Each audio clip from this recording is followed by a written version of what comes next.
సినిమాలో ఏం చెప్పారంటే పండిత పుత్రః పరమసుంఠః అని పెద్దలు ఎవరికే చెప్పలేదు. పండిత పుత్రః పరమసుంఠః అనే దానికి నిదర్శనం ఎవరంటే నందమూరి వీళ్ళు బాలకృష్ణ, నందమూరి హరికృష్ణ కానీ మీరు చూసుకోవచ్చు. దీనికి తోడు చంద్రబాబు వెన్నుపోటుతో వాళ్ళు కలిసిపోయి పాపం తండ్రి అని కూడా లెక్క చేయకుండా వెన్నుపోటు పొడిచి సీఎం దగ్గర నుంచి కుర్చీ దగ్గర నుంచి కూర్చోబెట్టి కిందకి దింపేసి ఒక చీఫ్ మినిస్టర్కి వెన్నుపోటు పొడిస్తే నీకు ఆంధ్రప్రదేశ్లో అనేవాళ్ళు అంత కనీసం ప్రజలు ఎన్నుకున్న ఎమ్మెల్యేలను కూడా నువ్వు ఎన్టీఆర్ గారి పేరు చెప్పుకొని ఎమ్మెల్యేలను ఎన్నుకుంటే ఆ ఎమ్మెల్యేలను కొనేసి నువ్వు ఎన్టీఆర్ గారికి వెన్నుపోటు పెట్టేసి ఆయన్ని చంపడానికి ఇండైరెక్ట్గా నువ్వే కారణం అయితే అసలు ముందు నిన్ను జైలు వేసి బొక్కలేసి ఇప్పుడు కూర్చోవాల్సిన వాడి నువ్వు మళ్ళీ సీఎం అయిపోయావు.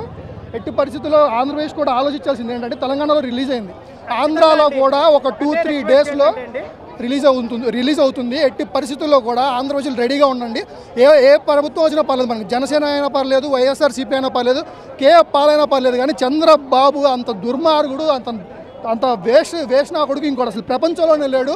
అసలు is number 1 cheater and liar. వాడికి ఓటేయడం కన్నా గంగానదిలో మునిగి దూకడం నయం. జనాలు నా కైండ్ రిక్వెస్ట్ ఏంటంటే ఓటేసే ముందు ఖచ్చితంగా ఏపీ ప్రజలు ఒక్కసారి ఈ సినిమాని చూడండి. ఒక్కసారి చూసి ఇప్పుడున్న ముఖ్యమంత్రి అభ్యర్థులలో ఎవడు నిజము ఎవడు అబద్ధము నిజం తెలుసుకోండి. దయచేసి నిజం తెలుసుకోండి. ఇన్నాళ్ళు మనం చూసింది వేరు, మనకు తెలిసింది వేరు. ముఖ్యంగా యూత్, 30 సంవత్సరాల లోపల ఉండే యూత్, వాళ్ళకి చాలామంది నిజాలు తెలియదు పాపం. ఒక్కసారి వాళ్ళు నిజం తెలుసుకోండి. దయచేసి చంద్రబాబు లాంటి దుర్మార్గునికి ఓటేయగాకండి, అటువంటి వానికి అధికారం ఇవ్వకండి. ఇక్కడి నుంచి నేను ఏపీ ప్రజలను కోరుకునేది ఒక్కటే, దయచేసి ఆ దుర్మార్గుని ఓటు మరిగేగాకండి. ఇంకా మీ బుద్ధి పుట్టినోనికి వేయండి ఓటు. ఈ పార్టీ ఆ పార్టీ అని కాదు, ఏ పార్టీకైనా వేయండి. దుర్మార్గుని మటు ఓటేగాకండి. సొంత పిల్లనిచ్చిన మామకే వెన్నుపోటు పొడిచినోడు, బామర్దులకు వెన్నుపోటు పొడిచినోడు, లక్ష్మీపార్వతి కాళ్ళు పట్టుకొని పార్టీలోకి వచ్చినోడు, ఇంతమంది మనకు కళ్ళని ముందర నిదర్శనం కనిపిస్తూ ఉంది. ఈ దుర్మార్గుడు చేసిన ఘోరాలు నేరాలు అనంతం. ఇందులో ఎన్టీ రామారావు స్వయంగా పలికిన పలుకులు చంద్రబాబు గురించి, నీచుడు, తృష్టుడు, విషపురుగు. చంద్రబాబు గురించి అనని మాట లేదు రామారావు గారు. అటువంటి మహానుభావుణ్ణి, మహానాయకుణ్ణి చంపినాడు, దుర్మార్గంగా మర్డర్ చేసినాడు. ఇటువంటి వానికి ఉరిశిక్ష కూడా చాలా చిన్న శిక్ష. కాబట్టి దయచేసి ఏపీ ప్రజలారా, మీరు దయచేసి చంద్రబాబుకు ఓటేగాకండి. చంద్రబాబుకు అధికారం పాలించే హక్కు లేదు. అది అతను పార్టీ స్థాపించిన పార్టీ కాదు. నందమూరి దాంట్లో లేడు, సైకిల్ గుర్తులో నందమూరి లేడు.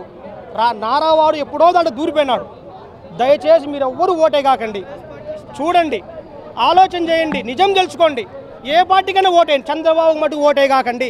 ఇది నా కైండ్ రిక్వెస్ట్, మీకు అందరికీ అడుగుతున్నా. నిజంగా ఎన్టీఆర్ని అభిమానించడం అంటే ఆయన పార్టీలో నడిచి వెళ్ళడం కాదు, ఆయనకు జరిగిన ద్రోహానికి, ఆ ద్రోహం చేసిన వ్యక్తులకి తగిన గుణపాఠం చెప్తారని ఇప్పటికైనా ఆశిస్తున్నాను. ఇప్పటికైనా చదువుకున్న వాళ్ళు ఇంకా ఇప్పటికైనా చంద్రబాబు నాయుడు హైదరాబాద్ డెవలప్ చేశాడని అనుకోవడం మానండి.